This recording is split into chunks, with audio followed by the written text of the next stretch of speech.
everyone, and welcome back to E3. It is the last day of E3, so I am here just to tidy up, finish up. We've got a few things left to do. We've got Ubisoft's press conference, Sony's press conference, then 3 games, one of which we'll be covering now. So the final videos are probably going to go out tomorrow. Like, I don't think I'm going to get all 5 out today.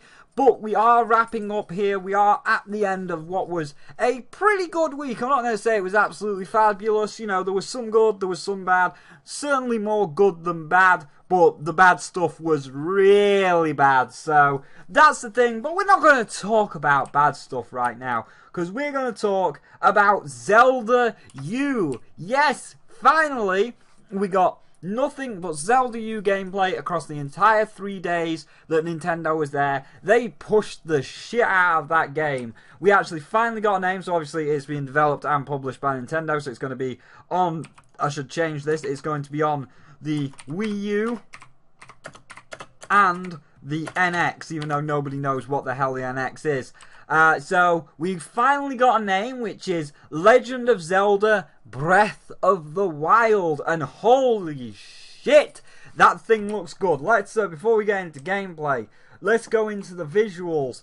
When I was talking about this in previous videos, I was saying I don't want it to be like Twilight Princess, super realistic, shitty, gritty reboot, because Twilight Princess is absolute fucking garbage and it absolutely looks shit. And everybody's like, oh, but it's the most realistic one, it's the most realistic one, they're going to base this off the most realistic one.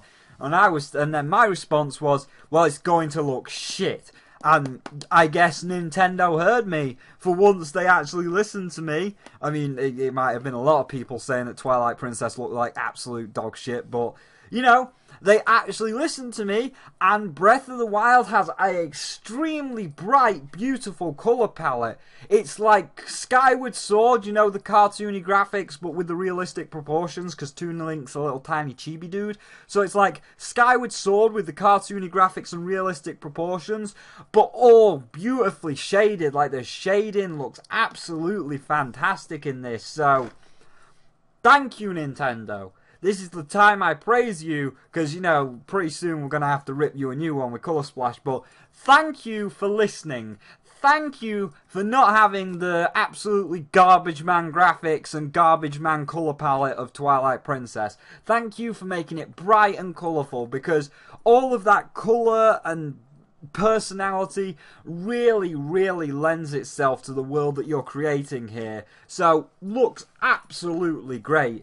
But now we move on to the gameplay, where I recorded so much footage. Like, this here is where all my hard drive space is right now. Like, I've got 3 videos, like Nintendo 1, 2, and 3, and all 3 videos are an hour each of nothing but Zelda U, because they showed off so much things. Like, they showed off, you know, the starting area, they showed off weapon degradation. You know, we'll get into all of this more specifically in a minute, but I'm saying they showed off weapon degradation, they showed off the starting area, they showed off cooking food, they showed you climbing things, they showed you throwing bombs, they showed you a magnet thing, they showed you random chests in the world. They showed so much. They showed the hand glider, the fire arrows, they showed everything. They showed so many things. So, bloody hell, where the hell do we start here? Where do we begin? I guess with the one criticism, which a lot of people did bring up, because the development team is off their rocker, and that was in the opening cutscene. We are in the Chamber of Resurrection, and we see the water drain off of a male Zelda, or a male Link. You know, it's clearly a male, because unless Nintendo's got progressive and has removed the top, then no, they haven't. It is a male Link, and a male Link alone. And a lot of people were like, oh, but if it's like Skyrim, and I mean, I did have this complaint. I've watched videos for both sides of the argument, and I understand both sides of the argument. Like, the complaint was, if you're going to go to Skyrim, you know, you're going to go to the lengths of Skyrim, full open world, random loot inside of chests, Dark Souls weapon degradation, all of these random caves, as well as the main dungeons. If you're going to go full on Skyrim, then you need to have a female protagonist, because, you know, all of these games, whether it be Dark Souls from Software, Skyrim from Bethesda, or Saints Row from the Saints Row guys, all of them allow you to have a male or female protagonist because they want female players involved. And while they said that they're not going to have a Link, and it's completely reasonable, it's their game, I do agree that the reasons given were complete and total bollocks. Like, they said, we wouldn't, if Zelda was the main character, or if you had Zelda as the main character, the choice to play as Zelda, then what would Link do? Because, you know, Zelda's doing all the fighting, so what would Link do? And there's many things of what Link could have done. For one, he could be the one in need of saving, like in Zelda The Wand of Gamelon, even though that was, you know, CDI, but still, Link needed saving, you had to play as Zelda. Or even on the CDI, Zelda's Adventure. So Link could have been the one in need of rescue. Or Hyrule Warriors. Both Link and Zelda were playable in Hyrule Warriors, you know, make them both playable. And then the other excuse that, shit, I forgot his name. Or I want to say, I've got all these names in my head, and I know they're all wrong. So I'm like, Sakurai, no, he owns Smash Brothers. Inafune, no, he's doing shit with Mighty Number 9. Oh, and then I'm like, Akira Yamaoka, no, he makes the music for Silent Hill. Shit, I can't remember his name. People are going to get me in the comments for that. But, you know, then he come up with another excuse, which was the Triforce is made of Zelda, Ganondorf, and Link. And if we had a female Link, brackets Linkle, then it would upset the balance of the Triforce. What? Fucking what? No, it wouldn't. You're just saying that for the sake of saying that. I'm sure, you know, the Triforce, three. Anybody can have it. And if you're going to talk that much bollocks, I could give you some canon shit from Twilight Princess. Like, when Midna was dying, to save Midna's life, Zelda give Midna the Triforce of Wisdom. That's why she got possessed by Ganon, because she no longer had the Triforce of Wisdom to protect her. So technically, at that point, the Triforce was Ganon, Link, and Midna. So don't tell me it had upset the balance, because it's still three people. It's still three. It don't matter what gender, what species, what race has it. It could be, I don't know, it could be Ruto, Darunia, and the Happy Mask Salesman. As long as there's three people to hold the three triangles, it's fine, man. Like, if you don't want a female Link, just outright say you don't want a female Link. Don't come up with bollocks-assed excuses. So, that's the thing. Then, but the gameplay, though, you know, we're more here to talk about the gameplay.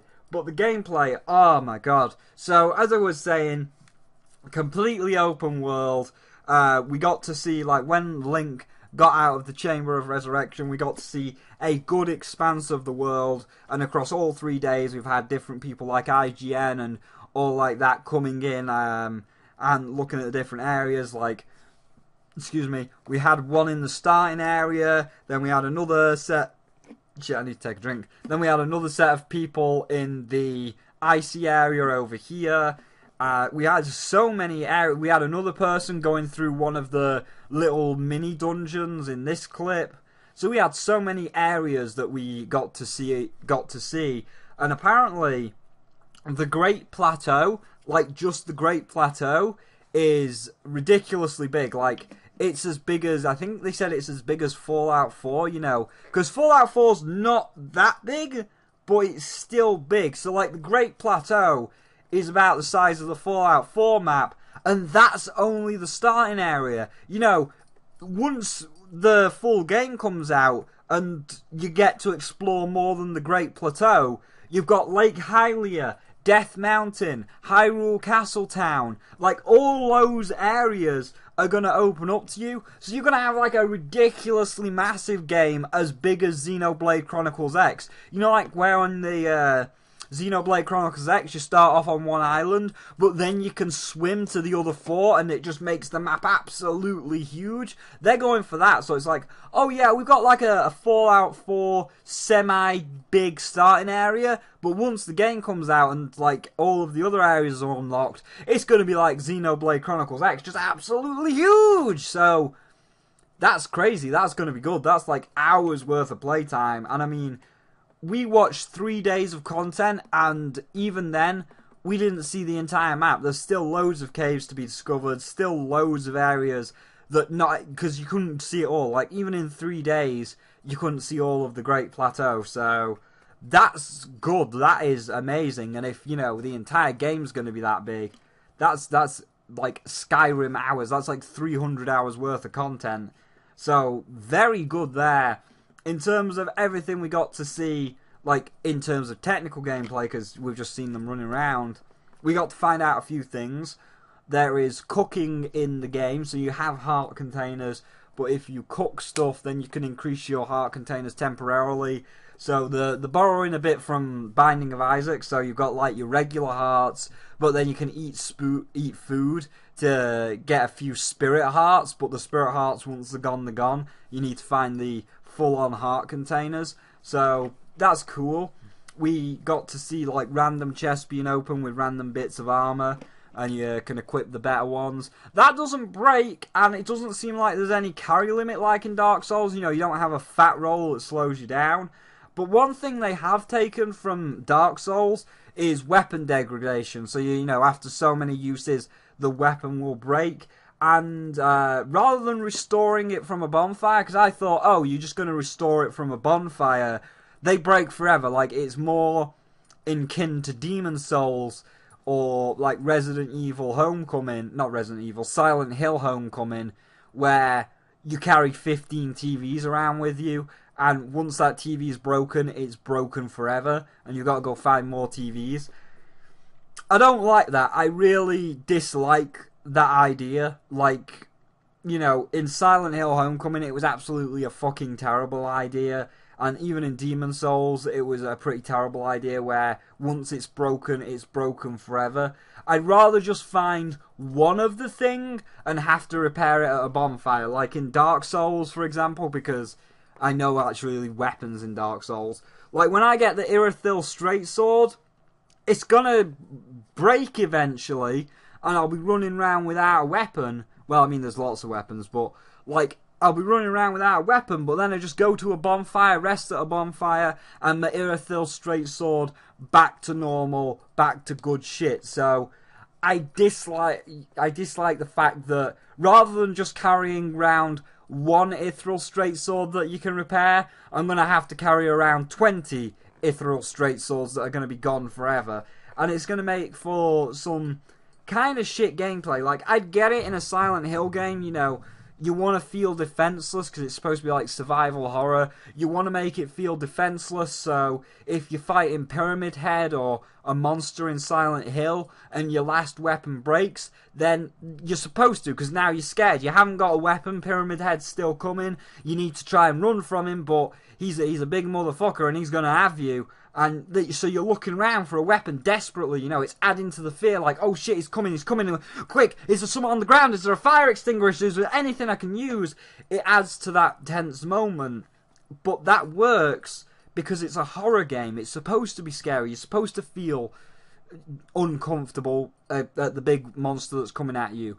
In a game like Dark Souls, it's a fantasy game. Yes, you're still, you know, Dark Souls is the best example because they have terrifying bosses and it makes you feel like you're worthless. But, you know, even in Dark Souls that has these giant bosses that are going to paste you up and down the corridors and it wants to make you feel worthless, it's still a fantasy game at its heart, and it knows not to have the weapon breaking forever. Because if you were fighting like Yorm the Giant and your Sword of the Storms broke, and that was it, it's gone forever, A, that was a pretty good sword, and B, there's now a giant coming, tunneling at your face, you're running around his arena trying to find like a candelabra or some crap to take him down with, and it just wouldn't be as fun. Like, what makes Dark Souls fun is part of the resource management. Like, you've got to make sure that you've rested at a bonfire before you go into a boss. You've got to make sure all your weapons are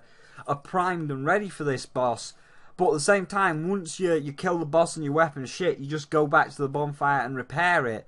So it's still got that fantasy element at its core, rather than the survival horror, oh shit, I'm boned, run around the streets looking for something. So I don't like the fact that the weapons break forever. Everything else, though, looks pretty cool. Like, they said they wanted to mix fantasy with technology. Tricky task, very tricky task. They've pulled it off very well, though. Like, you know, you get this iPhone at the beginning of the game, and this iPhone is basically your all-in-one device. Like, what's the best example?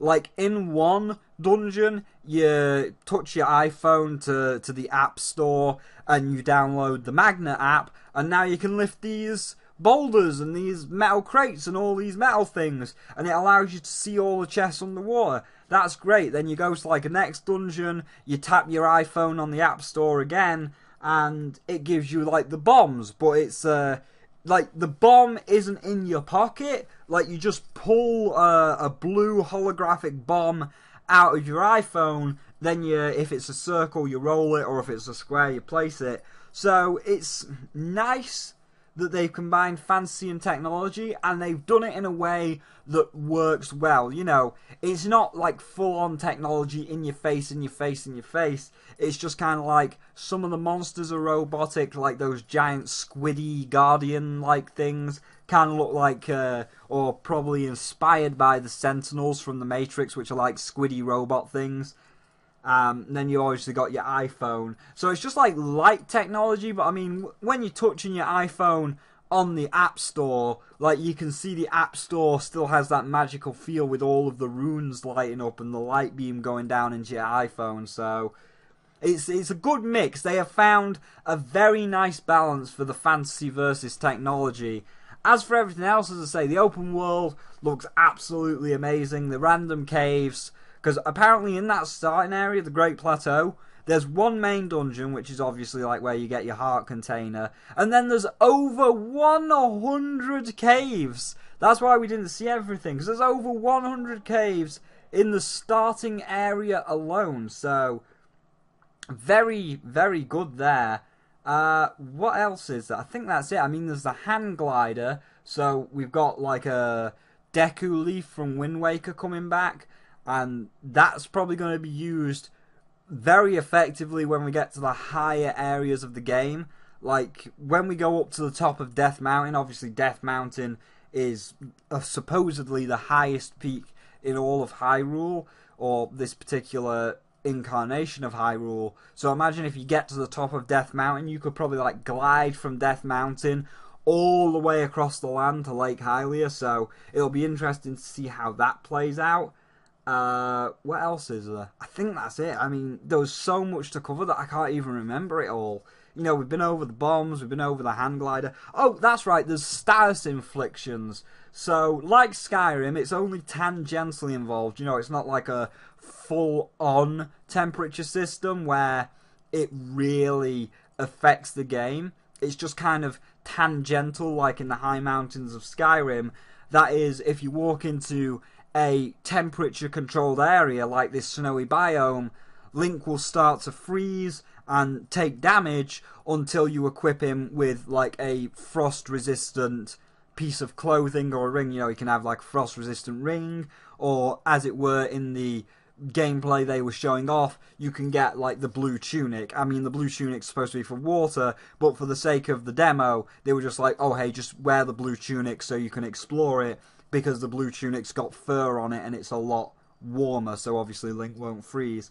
So as for temperature, I've always had a slight issue with temperature, like depending on what game it's in, but they've definitely done it like Skyrim, so they've definitely done it in a way that doesn't really affect the gameplay. You know, like, you have to wear something semi-warm when you're going up the snowy mountains, but it's not like, I'm trying to think of a good example. It's not like something like 7 Days to Die, where you've got a full-on temperature system, and not only have you got to wear warm clothes, but you've got to eat warm food, you've got to keep using your stamina meter to run around, stay exercised, stay warm. You know, that's a full-on temperature meter, and that would have been crap, but at least they've done it right and done the Skyrim temperature meter of, hey, it's a bit cold, just put on a thicker piece of armor or something like that. And I imagine when we get to the Daedric armor at the end, then you won't even need to worry about the temperature system, because the Daedric armor's just like, doesn't matter whether you're in a hot area, cold area, the Daedric armor just works. So that's okay. I'm fine with that. Is that everything? I think that's everything. I think we've covered everything here. I'm just thinking. I'm just going over my final things to see if we missed anything. We've done the powers, done technology, done the dungeons, done the items, done the weapon degradation, done food that gives you spirit hearts, done temperature. I think we are done. I think we have covered everything. Oh yeah, and if you tap Wolf Link, you get the Wolf Link, or if you tap the Wolf Link amiibo, you get Wolf Link following you around, because that's the thing.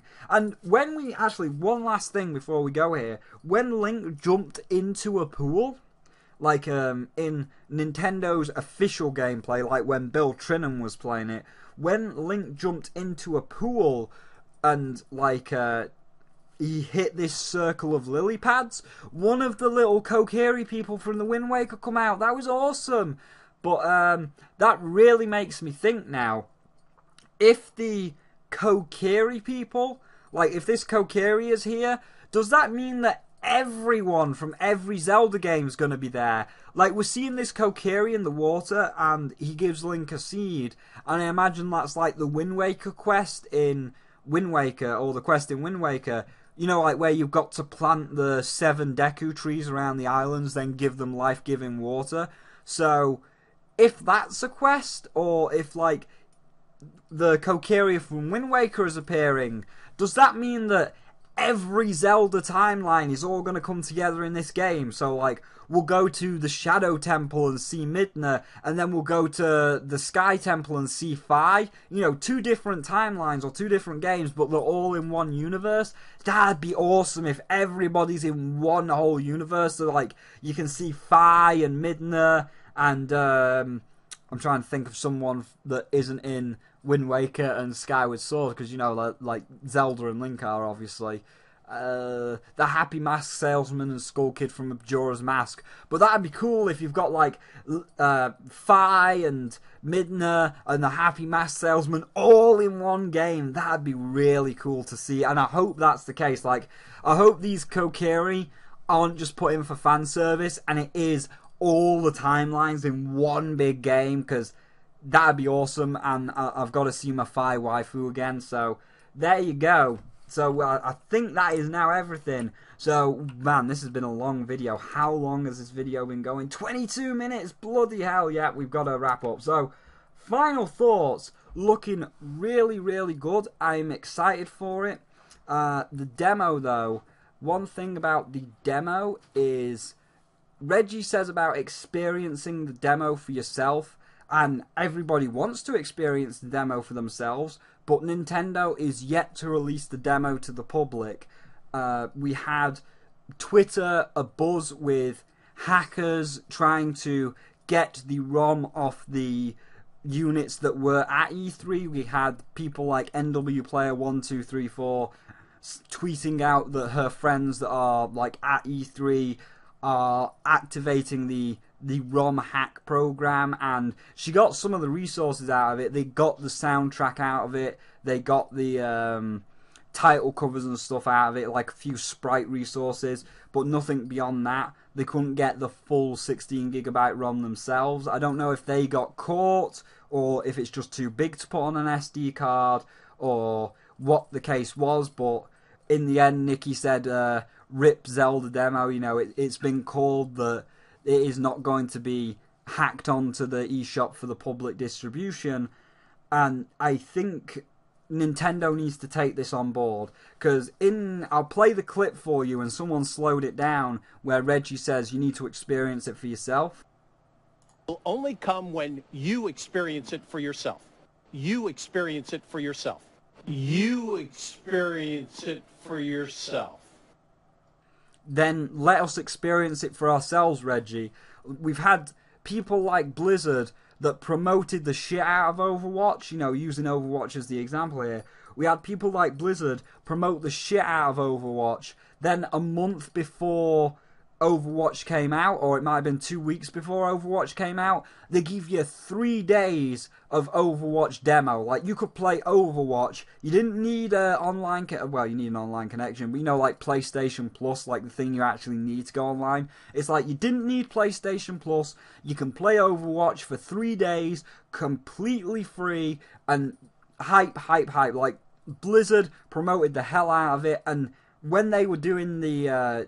free demos, they were pushing, please play the free demo, we want you to play the free demo.